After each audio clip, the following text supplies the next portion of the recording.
আল্লাহর হুকুমে নেই, নবীর সুন্নত তরিকার মধ্যে নেই, কবে জীবনটাকে তৈরি করব বলেন? আল্লাহ একটা সংক্ষিপ্ত হায়াত দিয়েছে, 50, 60, 70 বছর। দেখতে দেখতে স্বপ্নের মতো কেটে যাবে। যা করার করে নাও। আজকের যদি একটু হেলায় খেলায় সময়টাকে নষ্ট করো তো জনাবে রাসূলুল্লাহ সাল্লাল্লাহু আলাইহি ওয়াসাল্লামের মতো দয়ার নবীকে এই কথা বলতে শোনা গেছে, কাল কিয়ামতের ময়দানে তুমি তোমার নিজের পরিণতি নিজের চোখে দেখে রক্তের কান্না কাঁদতে কাঁদতে নদী বইয়ে দিয়ে তোমাকে জাহান্নামে যেতে হবে। আসসালামু আলাইকুম ওয়া রাহমাতুল্লাহি ওয়া বারাকাতুহু। আলহামদুলিল্লাহ রাব্বিল আলামিন ওয়াস সালাতু ওয়াস সালামু আলাইকা ইয়া সাইয়্যিদুল মুরসালিন। قال الله عز وجل أعوذ بالله من الشيطان الرجيم بسم الله الرحمن الرحيم والعصر إن الإنسان لفي خسر إلا الذين آمنوا وعملوا الصالحات وتواصوا بالحق وتواصوا بالصبر صدق الله المولانا العظيم. قال النبي صلى الله عليه وسلم من أحب سنتي فقد أحبني ومن أحبني كان معي في الجنة أو كما قال عليه الصلاة والسلام. मेरे मोहतरम बुजुर्ग दोस्तों और भाइयों, अल्लाह जल्ले जलालु अम्मान वालुर এত বড় দয়া আমাদের প্রতি যে এ ঋণ জীবনে কখনো শোধ করতে পারবো না। সমস্ত সৃষ্টির মধ্যে আল্লাহ আমাদেরকে সবচাইতে সেরা বানিয়েছেন। এতে আমাদের কারো কোনো বাহাদুরি নেই। যে মানুষ হয়ে দুনিয়াতে এসেছি তো আমরা নিজেরা নিজেদের ইচ্ছায় কেউ আসিনি, আল্লাহ বড় দয়া করে মানুষ করে পাঠিয়েছেন। এটা তারই মেহেরবানি। মানুষ সৃষ্টির মধ্যে সেরা। যত মখলুক আল্লাহ সৃষ্টি করেছেন তার মধ্যে মানুষ দামি। আর তামাম দুনিয়ার মানুষের মধ্যে ঈমান যাদের আল্লাহ দিয়েছে তারা ওদের থেকে আরো অনেক বেশি দামি। জান্নাতে যাওয়ার জন্য শর্তই হচ্ছে ঈমান। তো আল্লাহ আমাদেরকে সেই ঈমান দিয়েছে। নাম্বার 3, সমস্ত ঈমানদারের মধ্যে থেকে সবার আগে যারা জান্নাতে যাবে তারা জনাবে রাসূলুল্লাহ সাল্লাল্লাহু আলাইহি সাল্লামের উম্মত হবেন। তার মানে আমরা এসেছি সবার শেষে। যত নবী দুনিয়াতে এসেছিল সবাই আমাদের নবীজির আগে এসে চলে গেছে। আমাদের নবী সবার শেষে, আমরা তার উম্মত সবার শেষে। আগে যারা এসেছিলেন অনেক লম্বা লম্বা ইবাদত করেছেন, 500, 1000, 3000, 3500 বছর ধরে এক একজন উম্মত আল্লাহর ইবাদত করেছে। আমাদের বয়সের গড়, আমাদের পেয়ারা রসুল বলতেন আমার উম্মতের বয়সের গড় 60 থেকে 70 ইবাদতের বয়স গড়। 100 ধরে নিলাম। তা কোথায় আমাদের 100 বছরের ইবাদত? নূহ আলাইহিস সালামের উম্মত 950 বছর, আর ফের তারপরে লূত আলাইহিস সালামের উম্মত 3500 বছর। তারা আগে এসে লম্বা সময় ধরে আল্লাহর ইবাদত করেছে। আমরা সবার শেষে এসেছি, ইবাদত আমাদের অল্প। কিন্তু আল্লাহ পাকের ব্যবস্থাপনা এই যে সবার শেষে যে উম্মত এসছে সমস্ত উম্মতের মধ্যে এরা সবচাইতে দামি, আর এরা সবার আগে কাল জান্নাতে যাবে। বলি আলহামদুলিল্লাহ। তা আল্লাহ আমাদের প্রতি কত দয়া করেছেন বলুন। সৃষ্টির সেরা মানুষ, তার চাইতে দামি হচ্ছে ঈমানওয়ালা। আর সমস্ত ঈমানওয়ালার মধ্যে সবচাইতে দামি শ্রেষ্ঠ নবীর যারা উম্মত হতে পেরেছেন তারা শ্রেষ্ঠ উম্মত। কোন নবীর উম্মতকে আল্লাহ পাক, লাখো নবী গুজরে গেছে, কোন নবীর উম্মতকে আল্লাহ বলেনি লক্ষ্য করে ওই নবীর উম্মত শ্রেষ্ঠ। আমাদেরকে আল্লাহ পাক শ্রেষ্ঠ উম্মত বানিয়েছে। তো আল্লাহ পাকের কত অযাচিত মেহের দান আর মেহেরবানি আমাদের চিন্তা করি। যে আল্লাহ নিজের দয়ায় আমাদের পৌঁছাতে পৌঁছাতে কোথায় পৌঁছে দিয়েছেন। ৩,৫০০ বছর ইবাদত করেনেওয়ালা তোমরা অপেক্ষা করো।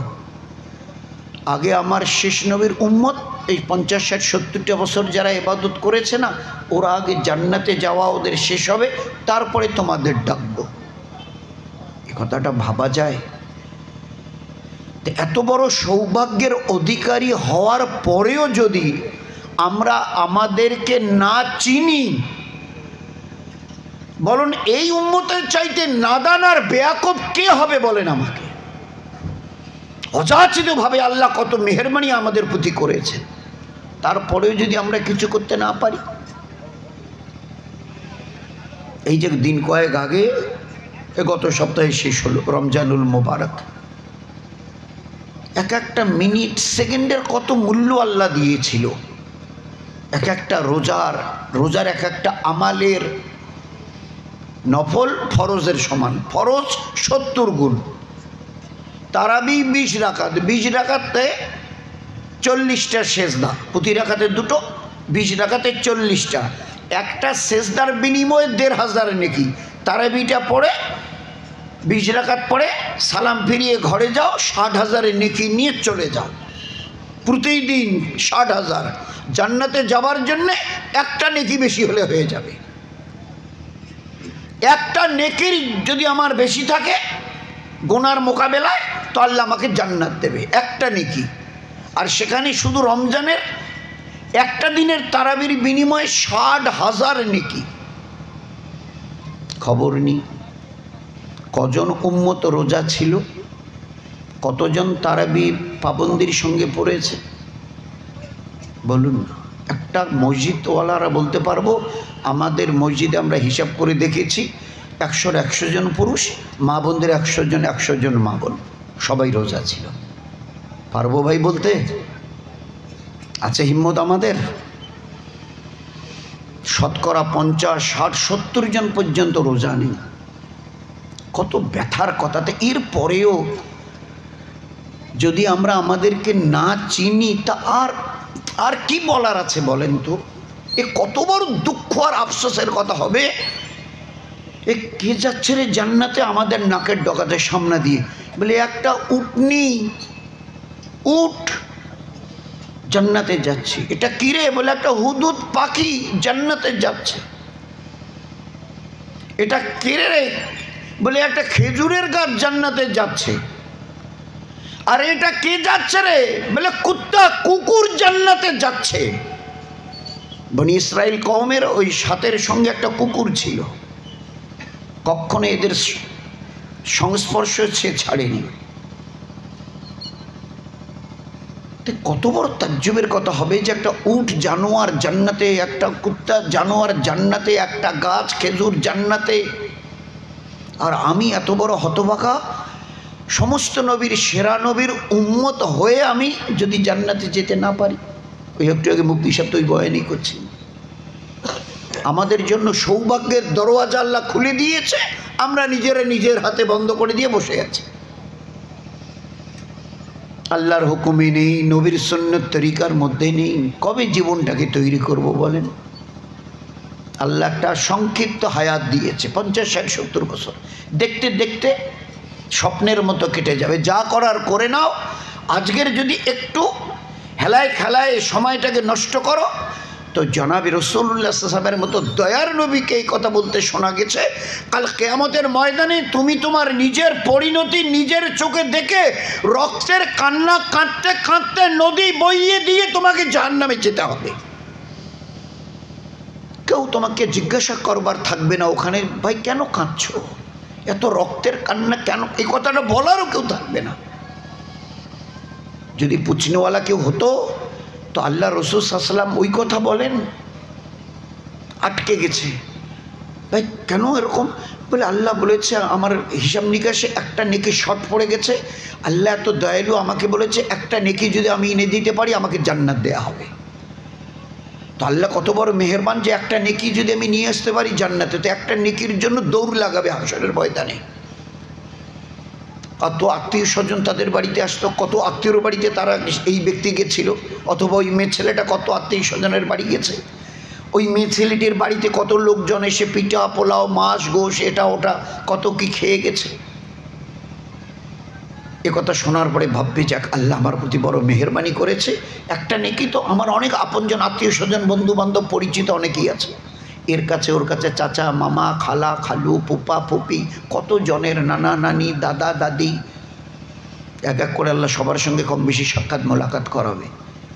যারই কাছে যাবে সে বলবে না না না এই মুহূর্তে দিতে পারবো না, একটু পরে আমাদের হিসাব শুরু হলে কি পরিণতি হবে জানি না, এই মুহূর্তে একটা নেকি দেয়া যাবে না।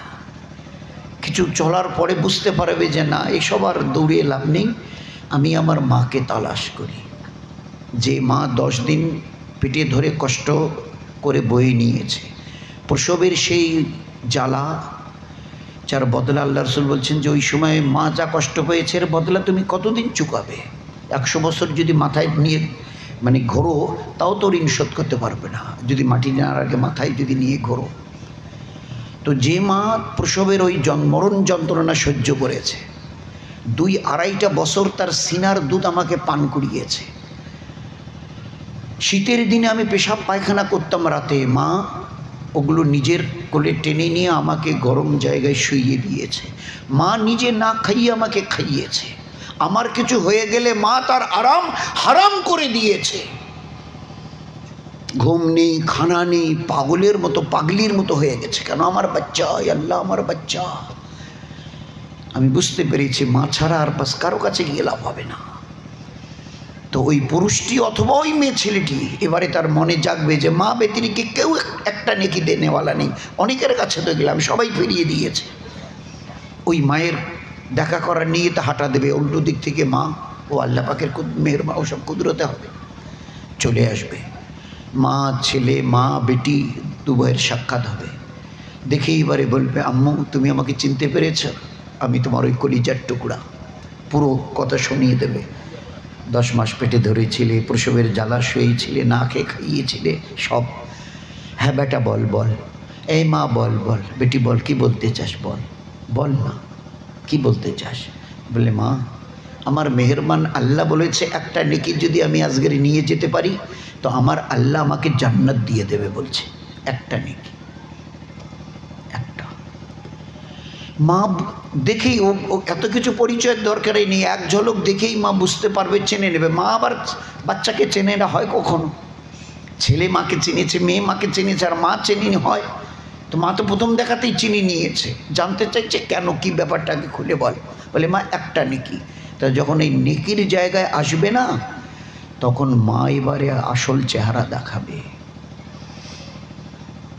চিন্তা করবে যে এ তো আমার বাচ্চা বুঝতে পারছে কিন্তু আমার কাছে নেকি চাইছে একটা, এই একটা নেকি যদি আমি এই মুহূর্তে তাকে দিই তো এই কিয়ামতের ময়দানের চতুর্দিক থেকে জাহান্নামের যে আওয়াজ আমার কানে আসছে, একটু পরে যখন আমার হিসাব নিকাশ শুরু হবে ওই সময় যদি আমার একটা নেকি যদি শর্ট পড়ে আমি কার কাছে যাব, আমার অবস্থা আমার পরিণতি কি হবে, একটু পরে যখন হিসাব নিকাশ শুরু হবে আমি কার কাছে যাব, একটা নেকি যদি শর্ট পড়ে। তো ওই একটা নেকি দেবার ব্যাপারে মা কিয়ামতের ময়দানে হাসরের মাঠে দাঁড়িয়ে নিজের বাচ্চাকে ইনকার করে দেবে ওই দিন, বুঝি কোথায় আছি আর কোথায় যাচ্ছি, খুব ভালো করে বুঝিনি, সবাই সবার জন্য খুব দোয়া করি, আল্লাহ একটা হায়াত দিয়েছে কিছু করে নে যেন তোমাকে রক্তের কান্না কাঁদতে না হয়, কেউ পুছনেওয়ালা থাকবে না ওই দিনে, মা পরিষ্কার জবাব দেবে এই বেটা এই বেটি তুমি আসলে ভুল করছো, আসলে আমি তোমার মা নই, হ্যাঁ আমি দুনিয়ায় গেছিলাম এ কথা ঠিক, কিন্তু আমি কোনো বাচ্চা জন্মই দেইনি, আমি বাঁঝা মেয়ে ছেলে ছিলাম বন্ধা, আমি কোনো বাচ্চা প্রসব করিনি, দুনিয়াতে ছিলাম কিন্তু কোনো বাচ্চা আমি প্রসব করিনি। মা যে মা তার দুনিয়াতে বেঁচে থাকা অবস্থায় বাচ্চার জন্য জান দিতে তৈরি হয়, ডাক্তারের পা জড়িয়ে ধরে ডাক্তারবাবু, স্বামীর পা জড়িয়ে ধরে যার জমিটুকু নয় বিক্রি করে দেন তবু বাচ্চাটাকে বাচ্চার জন্য কোথায় নিয়ে যেতে হয় চলো নিয়ে যাই, পাগলিনীর মতো হয়ে যায়, সেই মা ইনকার করবে একটা নেকি, অনলি ফর ওয়ান নেকি। দোস্ত ওই দিন সামনে আসছে, তার আগে জীবনটাকে একটু বুঝতে চেষ্টা করি। ফিরে যেতে হবে এ কথা নয়, ও ফিরে যাওয়াটা আপনার আমাদের ইচ্ছায় নয়, এটা সম্পূর্ণটা আল্লাহর উপরে ডিপেন্ডেবল। আমি যেতে চাইলেও যেতে পারবো না, থাকতে চাইলেও থাকতে পারবো না, গেলে চলে যেতে হবে। আল্লাহ ওই জন্য দেখি হুশ করবার জন্য আল্লাহ করে দেখি। পড়োশির বাড়ির খবর পাসনি, পেয়েছিস? বলে হ্যাঁ শুনেছি, একটু এই গতকালকের বাজারে শুনেছিলাম, ওই ডাঙ্গার হাটে থাকা হয়েছিল, যে ওই ভাই সাহেবকে চেনেন তো, ওনার বিবির একটা বাচ্চা প্রসব হয়েছে, এটাই প্রথম বাচ্চা ছিল, কিন্তু বাচ্চাটা মরা বাচ্চা প্রসব হয়েছে। খবরটা শুনলি তো? এক ঝলক মায়ের পেট থেকে দুনিয়া এসে দুনিয়াটা এক ঝলক দেখবে, এরও আমি ফুরসত তাকে দেইনি, হায়াত দেইনি। আর তোমাকে এইরকম একটা কিমতি জওয়ানি, তারপরে এইরকম একটা মোর বয় হায়াত 60, 70, 80, 90, আর তুমি এটাকে মজাক মনে করলে, নিজের ইচ্ছা মতো এটাকে নিজের বাপকেলকার পুঁজি মনে করে এটাকে যেমন ইচ্ছা বাস শেষ করে দিলে। কি জবাব দেবে ওই দিন? বারবার মুফতি সাহেব কথা বলছিল, জবাব কি দেবো ওই দিন কিয়ামতের ময়দানে? এত জবাব না দেওয়া পর্যন্ত অ্যাকচুয়াল লড়তে দেবে না। তো দুনিয়ার হায়াত একমাত্র, খোদার কসমকে বলছি, একমাত্র আখিরাতকে বানাবার জন্য আল্লাহ দিয়েছেন। কি কোরআনে কারিমে কি হাদিসে পাকের মধ্যে, আর রাদিতুম বিল হায়াতিদ দুনিয়া, আল্লাহ বলছে আর রাদিতুম বিল হায়াতিদ দুনিয়া মিনাল আখিরা ফামা মাতাউল হায়াতুদ দুনিয়া ফিল আখিরাতি ইল্লা কলিল। হে দুনিয়ার ইনসান, এই সমস্ত নবীর সেরা উম্মত, ভালো করে বুঝে নাও আমার কথা, আমি তোমার বানানেওয়ালা, তোমাকে বোঝাবার জন্য চেষ্টা করছি।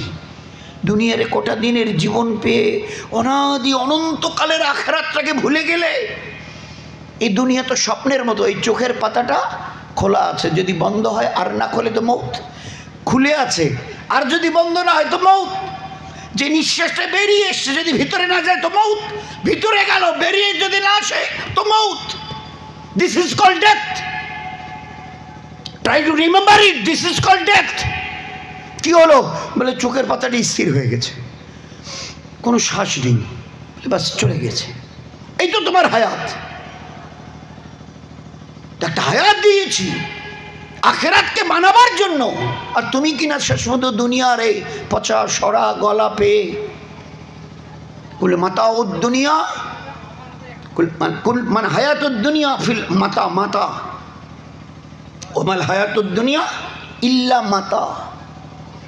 আল্লাহ বলছে ওমাল হায়াতুদ দুনিয়া ইল্লা মাতা। আরবিতে মাতা বলা হয়, মেয়েরা হায়েজার নেফাসের যে পট্টিটা পরে দুর্গন্ধযুক্ত, একজন বিবি তার স্বামীর কাছে জীবনের কোনো জিনিস গোপন রাখে না, সেখানে কোনো জিনিসের কোনো গোপনীয়তা নেই, কিন্তু ও জিনিস এমন যে কখন সে কোথায় কি ব্যবহার করে, সাফ করে না করে, কোথায় শুকোয়, স্বামীকে পর্যন্ত জানতে দেয় না। খুব ভালো করে ভাই ও সব বয়ান তো মহাসাবরা করে, আমরা আপনার সে ভাইয়ে ভাই একটু বুঝতে চেষ্টা করি জীবনটা কি, এই হায়াতের এক একটা সেকেন্ডের মূল্য কত, যে জীবনটাকে তছনছ করে শেষ করে দিচ্ছি। আছে কোনো জওয়ান দাঁড়িয়ে বলতে পারবো? আজকেরই একটা ছেলের ব্যাপারে আলোচনা হচ্ছিল, সাথীরা জানে বলছিল, আমি সাহেব কি বলবো দুঃখের কথা, আমি নিজে গিয়ে বলেছি বাবারে একটু কথাটা মান, 30-এর একটা রোজা রাখেনি, একটা তারাবি পড়েনি, 5 ওয়াক্তের নামাজ ও ধারে কাছে নেই। আমাকে বলবে নানু জানেন এত বলার পরে একটা জুমা বোধহয় পড়েনি আজ পর্যন্ত, বয়স 32-33 হবে। এই উম্মতের অবস্থা তো আল্লাহ জানতে চাইছে, এই জওয়ান একদম লোহার মতো মজবুত করে কোমরটাকে তুই একবারে মজবুত করে নি, হনন করে হাঁটছো, ধরে রাখতে পারবি তো এই জওয়ানিকে? এই জওয়ানি ঢলবে না তো? যদি না ঢলে তো ঠিক আছে, আর যদি ঢলে তো তার আগে কিছু করে নাও, নয়তো সব হারাবে সেই দিন, সব হারাবে, শুধু জওয়ানি নয়, এসপারের ওসপারের সব কিছু হারাবে সেই দিন। শুধু ফ্যাল ফ্যাল করে তাকিয়ে থাকবে, আর এই চোখ বেয়ে রক্তের কান্না চলে আসবে সেই দিন, কিচ্ছু করার থাকবে না, কিচ্ছু করার থাকবে না। তো আল্লাহ ওমাল হায়াতুদ দুনিয়া ইল্লা মাতা, মাতা বলা হয় আরবিতে। মেয়েরা যে হায়েজ আর নেফাজে যে পট্টি পরে ওইটার নাম হচ্ছে মাতা। আল্লাহ বোঝাতে চাইছে ও ইমানওয়ালা ওয়ালিরা, এইটার উপরে খুশি হয়ে গেলে বলো তো এই ন্যাকড়াটার কী দাম আছে দুনিয়াতে?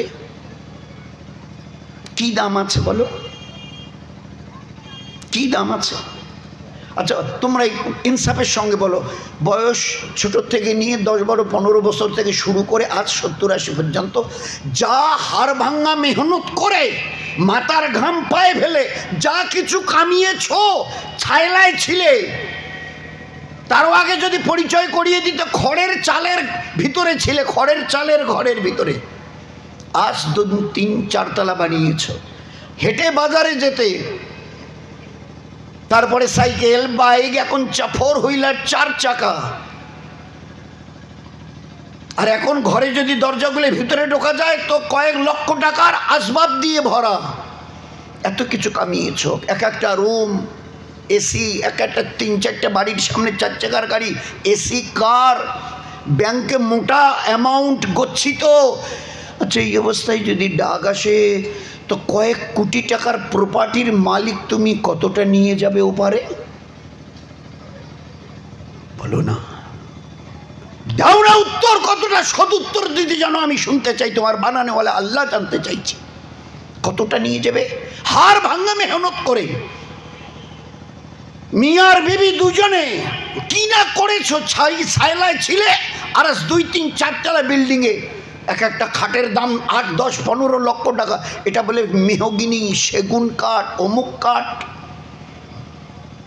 যাবার দিন কি নিয়ে যাবে? যেতে তো হবে। যদি এক বোঝা যেত যে না বাইপাসের রাস্তা আছে, মৌত আমাকে ছুঁইতে পারবে না, আমি তার ব্যবস্থা করে রেখেছি, মৃত্যু এলে আমি বাইপাস, যেমন উল্টো দিক থেকে গাড়ি এলে সাইড দিয়ে দিই, তো মৃত্যু যদি আসে আমি বাইপাস চলে যাবো। আছে কোনো রাস্তা তোমার কাছে? আছে কোনো জাদু? ধরা তো দিতে, তো ধরা যখন দিতেই হবে তো টেরা হয়ে চলে কি পাবে বলো? তুমি একটু সিধে হও, বলো ন্যাকড়াটার কি দাম আছে? তো যে ন্যাকড়াটা যেমন এইরকম মূল্যহীন, এমন যে সব কিছু তোমার কাছে উজাড় করে দিতে পারি, কিন্তু এই ন্যাকড়াটা দেখতে দেব না। তো দুনিয়াটা ওই সরা, পচা, গলা, বদবুদার। কে বলছে? আল্লাহ। আর আপনার আমার দয়ার নবী তিনি কি বলছেন? আর দুনিয়া জিফাতুন, দুনিয়া একটা মরা জানোয়ার। আল্লাহ ওখানে বলছে দুনিয়া ওয়ামাল হায়াতুদ দুনিয়া ইল্লা মাতা। হাইজনে বাঁচার পট্টি আমাদের, আপনাদের, আমাদের সবার নবী জনাবে রাসূলুল্লাহ সাল্লাল্লাহু আলাইহি ওয়াসাল্লাম তিনি কি বলছেন? আর দুনিয়া জিফাতুন, দুনিয়া একটা মরা জানোয়ার। তালিবুহা কিলাবুন, আল্লাহর প্যারা দিনকে বাদ দিয়ে যে দিনের বিনিময়ে আল্লাহ ইজ্জত, রহমত, বরকত, হেফাজত বিনা হিসাবে 8টা জান্নাতের মালিক করতে চেয়েছিলেন, সেই দিন তোমার কাছে মূল্যহীন হয়ে গেছে। ও দিনকে বাদ দিয়ে যারা এইভাবে শুধু দুনিয়া কামাতে চায়, দুনিয়াকে খুব দামি মনে করে, আমি দয়ার নবী বলছি তালেবুহা কেলাবুন, এ দুনিয়া তালাশ করেনেওয়ালা, চাহানেওয়ালা, এই সব কটা কুত্তা ছাড়া কিছু নয়। কেলাবের বাংলা অর্থ হচ্ছে, তো আরবি শব্দ কুকুর। দুনিয়া জিফাতুন, দুনিয়া একটা মরা জানোয়ার। ও তালিবুহা, যারা তলব করে, কেলাবুন, এরা সব কুত্তা, কুকুর। আচ্ছা এত জানোয়ার ছিল, কুকুরের নাম কেন নিলেন? আরও তো বহু জানোয়ার, হাজারো রকমের জানোয়ার।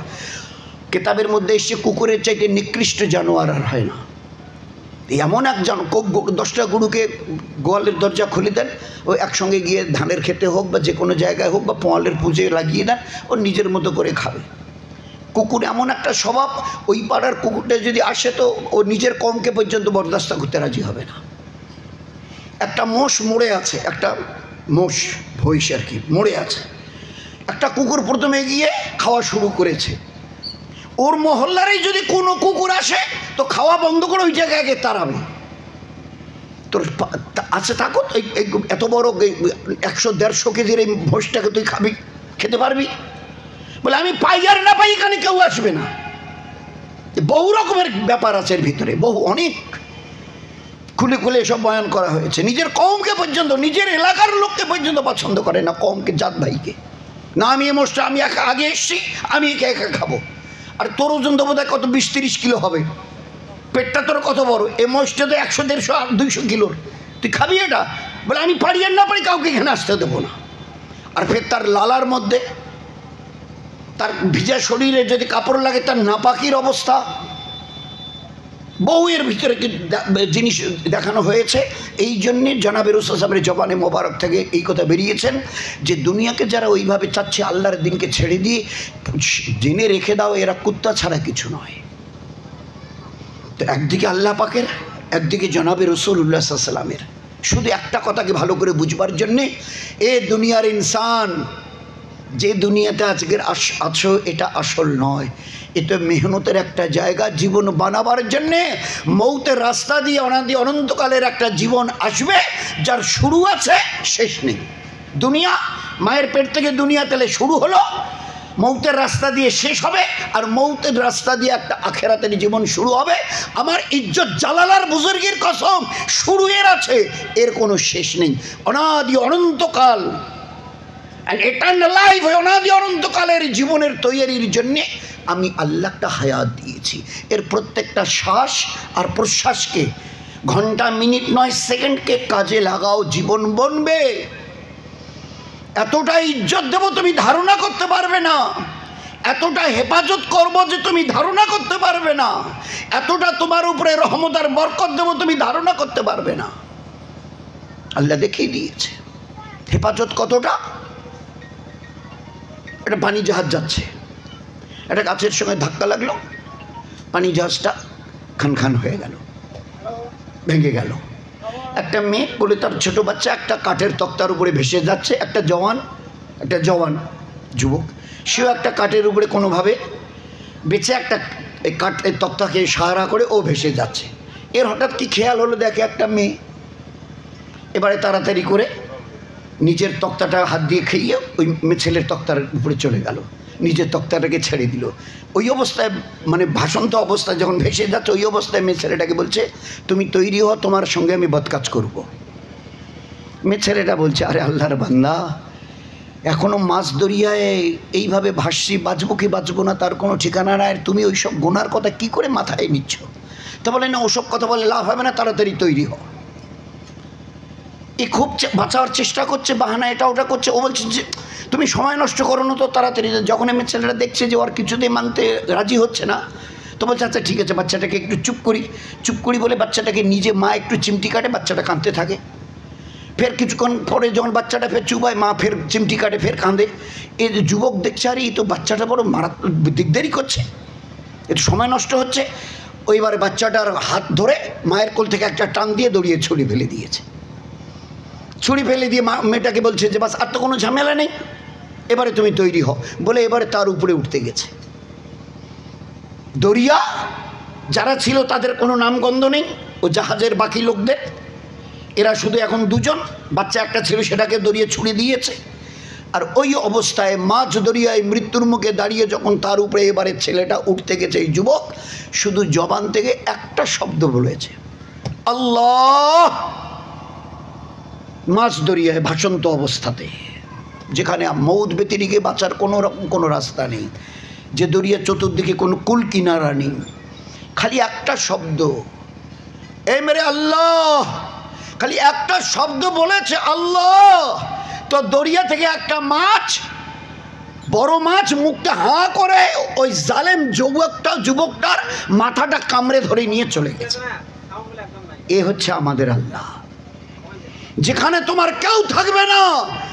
আমার ইবাদতের দ্বারা যদি সম্পর্ক ঠিক করে নাও, তুমি যেখানেই থাকো না, এমনকি মৌতের দরজায় দাঁড়িয়ে যদি একবার বলো আল্লাহ, তো আমি তোমাকে বাঁচাবার জন্য 3 থেকে 70 বার জবাব দিই, লাব্বাই কি আবদি বান্দা আমি হাজির। কি বলার আছে বলো, কেন ডেকেছো? তো ওই দরিয়ার ওই অবস্থায় একটা বড় মাছ এসে মুখ খুলে ওই জওয়ানের মাথাটা কামড়ে ধরে দরিয়ে নিয়ে চলে গেছে। এই মেয়ের ছেলেটা তক্তায় ভাসছে, দেখে আর একটা জাহাজ আসছে, তাড়াতাড়ি করে কাপড়টা হাতে নিয়ে নেড়ে দেখাচ্ছে। যখন দেখাচ্ছে তো ওই জাহাজে যারা ছিল, যারা চালায় নাবিক, ওদের কাছে ওই দূরবীক্ষণ যন্ত্র থাকে, দেখে ওই। তো এবার আস্তে আস্তে জাহাজটাকে এদের কাছে নিয়ে এসছে, নিয়ে একটা ছোট নৌকা পাঠিয়ে দিয়ে মেয়ে ছেলেটাকে তুলে নিয়েছে। এবারে মেয়ে ছেলেটাকে যখন ওদের নৌকায় তুলে নিয়েছে, এবারে তুলে নিয়ে বলছে যে আপনি ভিতরে যান, গিয়ে বসেন। এবারে ভিতরে যেতে গিয়ে দেখে একজনের কোলে ওর ওই বাচ্চাটা, বলছে এটা আমার বাচ্চা, আমার বাচ্চা, আমার বাচ্চা, পাগলের মতো, এটা আমার বাচ্চা। তো জাহাজের লোকজন বলছে এটা ঠিক পাগল মেয়ে ছেলে হবে, পাগলি হবে, মাথা খারাপ, আরে কী কোত্থেকে আমরা এই বাচ্চা পেলাম, আর এই বলছে আমার বাচ্চা। তো বলছে তুমি ওই দিকে, বলে না না না এটা আমার বাচ্চা, আমার বাচ্চা। তো সবাই এবারে জিজ্ঞাসা করছে তুমি তোমার বাচ্চা বলছো, কি করে বলছে? তো পুরো কেচ্চা শুনিয়েছে, পুরো কেচ্চা যা ওই ঘটনা ছিল। একটা জওয়ান আমার উপরে এসেছিল, আমাকে এইভাবে করবে, রেপ যেটাকে বলি আমরা, করবে। আমি ওই বাচ্চাটাকে বাহানা করে নিজেকে বাঁচাতে চেয়েছিলাম, কিন্তু শেষ পর্যন্ত ও আমার বাচ্চার ডানার ধরে হাত ধরে টান দিয়ে আমার কোল থেকে ছিনিয়ে দরিয়ায় ফেলে দিয়েছে। এবারে আমার উপরে উঠতে গেছে, আমি আল্লাহকে স্মরণ করেছি, আমার আল্লাহ দরিয়া থেকে একটা মাছ তুলে দিয়ে ওর মাথাটাকে কামড়ে ধরে তলিয়ে নিয়ে গেছে। বলছে এই বোন তোমার বলা শেষ? বলে হ্যাঁ আমার বলা শেষ। বলে তাহলে আমাদেরটা শোনো। আমরা এই জাহাজ নিয়ে আসছিলাম, চলতে চলতে জাহাজ চলছে, চলতে চলতে এবারে আসমান থেকে আওয়াজ আসছে, ও জাহাজওয়ালারা যদি বাঁচতে চাও তো দেখো দরিয়ার মাঝখানে একটা বাচ্চা ভেসে আছে, হয় ওই বাচ্চাটাকে তুলে নাও, নয়তো পুরো জাহাজ আমি গারদ করে দেবো। আসমান থেকে আওয়াজ আসছে, আসমান থেকে, তো কোনো লোকের তরফ থেকে নেই, আসমান মানে আল্লাহর তরফ থেকে। যদি বাঁচতে চাও এই দেখো দরিয়ায় একটা বাচ্চা ভেসে আছে, ওকে তুলে নাও, নয়তো পুরো জাহাজ গারদ হয়ে যাবে। আমরা ওই আওয়াজের পরে তাড়াতাড়ি করে ওই বাচ্চাটাকে দেখে ওর দিকে নৌকাটা নিয়ে যাচ্ছিলাম, জাহাজের পরে ছোট নৌকা। এবারে তাকিয়ে দেখি এই বাচ্চাটা একটা বিশাল বড় মাছের পিঠে বসে, অল্প একটু পানি, ছুঁই পানি, ওতে এইভাবে হাত দিয়ে বসে হয়েছে, থুপ করে খেলা করছে। একটা মাছের পিঠে বসে, মাছের পিঠে বসে। তাজ্জুব হবেন না, হজরত মৌলানা সৈয়দ আহমদ খান সাহেব রহমতুল্লাহ অনেক এই মজমার অনেক সাথী দেখেছেন। ওই মুফতি সাহেব একটা কাচ্চা শোনা ছিল না, ওনার জামাতেই একই কিচ্ছা হয়েছে। উনি জামাত নিয়ে আরবে যাচ্ছিলেন, তো সাথীরা ফজরের নামাজের সময় উঠেছে, একজন সাথী উঠে ফজরের নামাজ পড়বে পানি জাহাজে, বোম্বাইতে চেপেছে, জেদ্দায় গিয়ে নামবে। 6-7 দিন পানি জাহাজে যেতে হতো, তখন তো আর হাওয়াই জাহাজ ছিল না। হজরত মৌলানা সৈয়দ আহমদ খান সাহেব রহমতুল্লাহ আলাইহি, যিনি মদিনা মনোয়ারার আমির ছিলেন, দিল্লি মার্কাজে বোধহয় 100 বারেরও বেশি এসছে। হজরতজি যখনই একটু ডাকতেন চলে আসতেন মাসরায়। এটা ওনার জামাতের কেচ্ছা, যে ফজরের নামাজের জন্য আজান দেওয়া হয়েছে, সাথীরা যে যেখানে ছিল পানি জাহাজে, 2-3 তলা পানি জাহাজ, এবারে তাড়াতাড়ি করে উঠে নামাজের জন্য ইস্তেঞ্জা ওযু করা সেরে আসছে। এবারে সবাই লক্ষ্য করে যে সবাই আছে, গুনে দেখে একজন সাথী নেই। আর খুঁজে বোধহয় বাথরুমে হবে, এইদিকে সেদিকে হবে, উপতলায় হয়তো হবে, খুঁজে দেখে নাই। এইদিকে দেখে যে নামাজের আর সময় আর অপেক্ষা করা যায় না, নামাজ পড়ে নিতে বলে আচ্ছা তাড়াতাড়ি নামাজটা আমাদেরকে পড়ে নিই, তারপরে ফের তালাশ করা যাবে। নামাজ পড়া হলো, খোঁজা হচ্ছে, বাস নাই। বাকি 2-3 দিনে এবারে জাহাজ গিয়ে জেদ্দার ঘাটে নামলো। এখন জেদ্দার ঘাটে যখন নেমে এরা ওই ভিতরে বিল্ডিংয়ের ভিতরে যখন ওই নেমে ভিতরে চলে গেছে, যেখানে কাস্টমসের চেকিং হয়, দেখে এরা ভিতরে গিয়ে দেখে ওই জামাতের ওই সাথী ওখানে বসে আছে, একটা সবাই থেকে আল্লাহু আকবার বলে জড়িয়ে ধরেছে। সৈয়দ আহমদ খান সাহেব রহমতুল্লাহ কাছে গিয়ে জিজ্ঞাসা করেছে, ভাই কী ব্যাপারটা? ফজরের নামাজে আজান হলো, সবাই উজু করে চলে এলো, তারপরে আপনাকে খোঁজা নেই, আপনি গায়েব হয়ে গেলেন, তো কী হয়েছে ব্যাপারটা বলুন।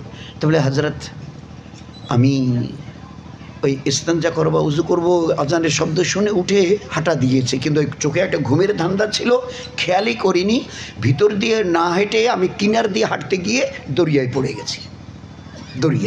যে দরিয়ায় 7-8 দিন লাগে, এই বোম্বাই থেকে জেদ্দায় যেতে যে দরিয়া পার হতে 7-8 দিন লাগে, আমি পড়ে গেছি।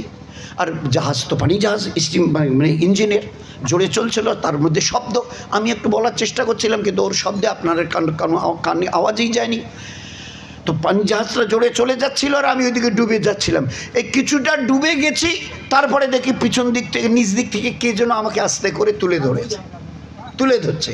একেবারে অনেকটা পানি একবারে উপরের মতো ছুঁই হয়ে গেছে, একটু পানি বলাও যায় আছে নেই এইরকম। তো আমি এবারে হুশ হলো, আমি তো উজু করার জন্য উঠছিলাম, তো এবারে উজু করবো বলে যখন নিয়ত করেছি তো দেখি ওই পিঠটা একটু নামিয়ে দিল, নিচু হলো। তো আমি তাড়াতাড়ি উজু করে নিলাম, আমি উজু করে নিলাম, পিঠটা উপরে উঠলো, দেখলাম একদম শুকনো একটা ফুটবল খেলার মাঠের মতো। আমি নামাজ পড়ে নিলাম। ওই দিন থেকে এই 3 দিনে হযরত আমার এক ওয়াক্তের নামাজ কাজা হয়নি। যখন এই নামাজের টাইম হতো তখনই ওই কিচের উপরে বসেছিলাম, পরে বুঝলাম এটা একটা মাছ। ওটা একটা মাছ ছিল বিশাল আকারের, ওর পিঠের উপরে আল্লাহ আমাকে সওয়ার করে রেখেছিলেন। যখনই নামাজের টাইম হতো মন করতাম এই আল্লাহ কী হবে। ওই এবার একটু নিচে যেত এই 4-6 আঙ্গুল, আমি ওই পানি দিয়ে উজু করতাম। যখনই আমার উজু হতো তখন ওই পিঠে উঁচু করে দিত, একটা বিশাল সে এক পিঠ। আমি ইতমিনানের সঙ্গে নামাজ পড়েছি। এই 2.5-3 দিনের মধ্যে আমার পেশাব পায়খানার কোনো তাকাজা লাগেনি, আর এক ওয়াক্তের নামাজ আল্লাহ আমার কাজাও করায়নি। তো আল্লাহ আমাকে চিনতে চেষ্টা করো। আল্লাহু খায়রুন হাফেজ, আমার চাইতে বড় হেফাজত করেনেওয়ালা তোমার জন্য কি আছে। ও মেয়ে ছেলেটা ডুবে যাচ্ছিল, ওকেও বাঁচিয়েছে, ওর বাচ্চাকে দরিয়ায় ফেলে দিয়েছিল, ও জাল্লাত, তার বাচ্চাকেও আমি ওইভাবে আল্লাহ পাক আমি হেফাজত করে। সৈয়দ আহমদ খান সাহেব রহমতুল্লাহর সাথে ডুবে যাচ্ছিল, আমি আল্লাহ তাকে হেফাজত করে জেদ্দার কিনারে পৌঁছেছি। এই 2.5-3 দিনের মধ্যে তার এক ওয়াক্তের নামাজ কাজাও হয়নি, আর এক ওয়াক্তের তার পেশাবার পায়খানার তাকাজাও লাগেনি। আমি ওই আল্লাহ। তো ওই আল্লাহকে আপন করবার জন্যে জনাবে রাসূলুল্লাহ সাল্লাল্লাহু আলাইহি ওয়াসাল্লামকে দিয়ে আল্লাহ আমাদের সামনে একটা মেহনত পেশ করেছিলেন, মানুষকে মানুষ বানাবার জন্যে, আল্লাহর পরিচয় সহিভাবে করানোর জন্যে। দিনের ভিতরে আল্লাহ পাক কী রেখে দিয়েছেন, কি হিরে আছে এতে, যা আমার কাছে থাকলে আমার দুনিয়ার জীবন ধন্য হবে, আখেরাতের জীবন ধন্য হবে। সেই দিনটাকে আল্লাহ পাক জনাবে রাসূলুল্লাহ সাল্লাল্লাহু আলাইহি ওয়াসাল্লামকে দিয়ে আমাদের কাছে আল্লাহ পাক পৌঁছে দিয়েছিলেন। এই দিন নাও, এ দুনিয়ার সবচাইতে বড় নেয়ামত, এ রহমত দিয়ে ভরা, বরকত দিয়ে, ইজ্জত দিয়ে, হেফাজত দিয়ে আমি আল্লাহ ভরিয়ে দিয়েছি।